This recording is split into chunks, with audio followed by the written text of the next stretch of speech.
There comes a point in life when something starts to feel off. Nothing may be completely wrong, but something feels missing.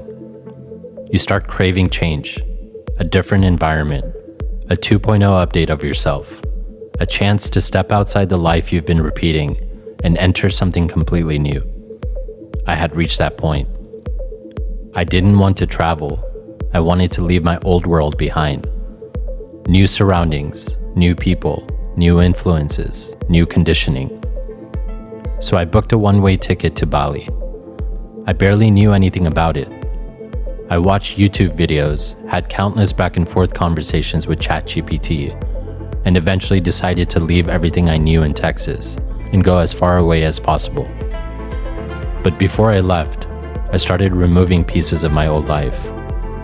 I created a new email, got a new phone number, deleted most of my photo albums. I pulled myself out of the social media algorithms.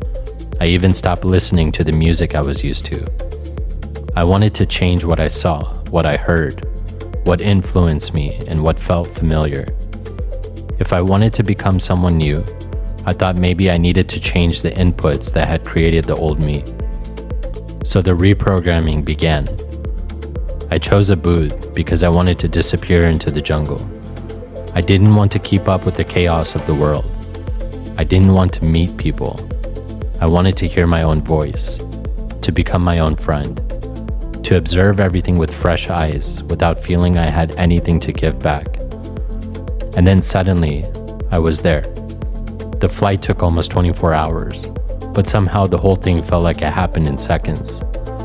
That evening, my driver dropped me off in a small village near the jungle. I walked down a hill towards my villa and opened the door, and it hit me. This wasn't a vacation. There was no return flight waiting for me. I was in a completely unfamiliar place on the other side of the world, alone. And for the first time, the idea that had sounded so exciting from Texas felt terrifyingly real. I felt curious but nervous, excited but scared. I had goosebumps. And the jungle wasn't exactly helping. There were lizards crawling across the ceiling, frogs near the windows, insects everywhere, and at night, the entire jungle seemed to come alive with sounds I had never heard before. It was a complete opposite of the world I had left behind. I guess I got exactly what I asked for. The first 3 days were hard. I felt lonely, uncomfortable, and out of place. Part of me wondered what I had gotten myself into. But then, something started to shift. The jungle started looking different. The trees seemed brighter.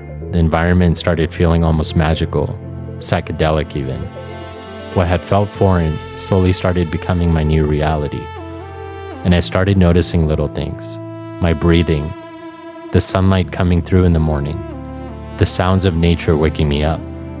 I started sleeping past 7 a.m., something that almost never happened in the robotic life I had been living before. My mornings became simple. Coffee, journaling, plants, rice fields.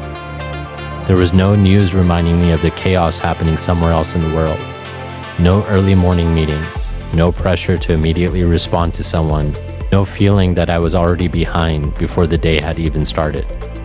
There was just calm, almost too much calm. Because when everything around you finally becomes quiet, you start hearing everything happening inside you. Thoughts I could normally outrun became louder. Feelings I could normally distract myself from had nowhere to go. I could actually hear myself. Maybe that's what arrival really is. It isn't just reaching a new place. It's crossing into the unknown because something inside you is asking for change. At first, it can feel uncomfortable, lonely, even terrifying, because you don't know what exists on the other side. But sometimes, once you finally arrive, the world starts looking different, and maybe so do you. This is track 6, Arrival.